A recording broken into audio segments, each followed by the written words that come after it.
China's president has been outlining his future plans for the country. During an epic three-hour address to the National Congress of the Communist Party, Xi Jinping touched on many topics, including military expansion. Our military must regard combat capability as the standard to meet in all its work and focus on how to win when it is called on. We will take solid steps to ensure the military is prepared for all strategic directions and make progress in combat readiness in both traditional and new security fields. Speeches like this do take place every 5 years, and more than 2,000 delegates from around China were in attendance. The main aim of the Xi Jinping's address was to outline the challenges the country faces and to point out the areas that need work. We'll discuss this a bit further. We're joined now by Asia specialist Andrew Leung. Good evening to you, Andrew. Good to have you back on. Firstly, let's start with what he said about the military. Any surprise there?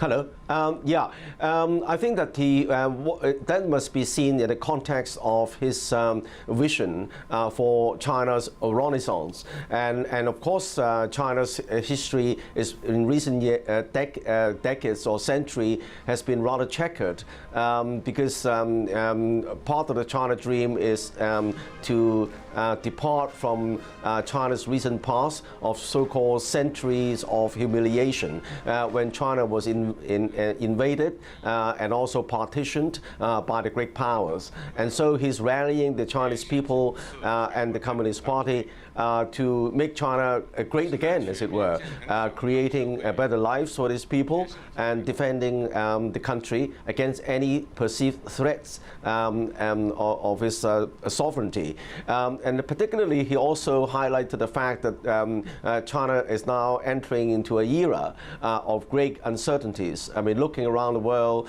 there are perceived disruptions, threats. You have a new president in the United States, and what was happening over the South China Sea, climate change, and of course all sorts of new developments in kind of technology and so on and so forth. So in order for the country to push forward, China first of all needs to defend its territory. Now China of course has many borders with many countries, and as China grows global, the kind of conflicts are bound to happen, and hence the need for a strong military.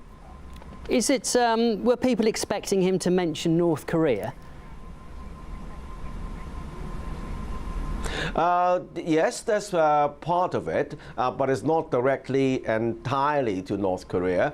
North Korea is quite a complicated issue because don't forget China in the past came to North Korea's aid against the United States. I mean, sort of in the 50s. But then, of course, nowadays the Kim Jong-un administration is hell-bent on acquiring its own nuclear weapons as a insurance policy for regime survival. And until it gets what it wants in terms of credible deterrence against its perceived largest enemy, which is the United States, is not prepared to negotiate, and that causes a lot of problems for China as well. But then the rally for a strong military is not targeted entirely at North Korea. Okay, and just finally, Andrew, on the issue of the economy, he was saying that, China shouldn't be a country that closes its doors to the world. He's trying to invite more foreign investment. Do you think that's going to happen? Naturally, China is opening up its economy, relative terms, but China is unlikely to copy the examples of other countries. I mean, less of all, I mean, the former collapse, the collapse of the former USSR was a big lesson when the former USSR opened up its economy entirely very quickly, the so-called following the Harvard formula, everything happening, both perestroika and glasnost, happening within 500 days, and see what happened. So I think China learned a big lesson, and it's going to